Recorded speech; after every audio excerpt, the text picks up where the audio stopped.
The Kremlin and its information warriors have clearly adapted and taken advantage of the COVID crisis. The fear, confusion, and raw emotions that the pandemic have caused have created a fertile environment and attack vector by which to further divide and polarize Western societies. Anti-mask and anti-vaccination movements promote narratives that are intended to sow doubts about our elected representatives, our health officials, media, and each other.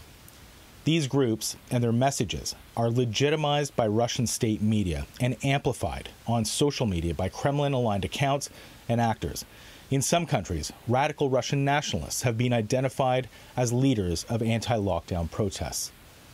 Co-opted political leaders, former politicians, and academics, both unwittingly and otherwise, repeat these narratives, lending legitimacy to them, undermining our democracy, society, and the institutions that support them.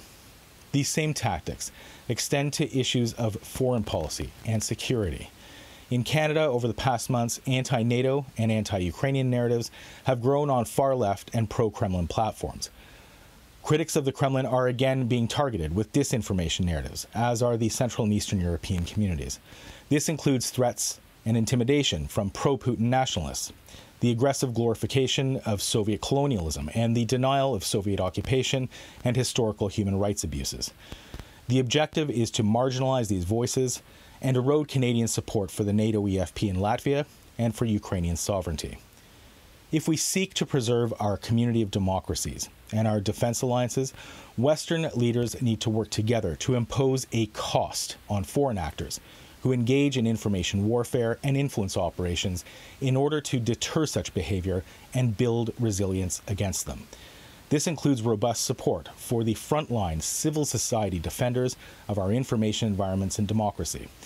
We must coordinate sanctions against malign foreign actors and force foreign agents to register themselves with our governments. Most importantly, we must ensure that social media platforms like Facebook and YouTube are not used to actively promote foreign disinformation and propaganda as they do now.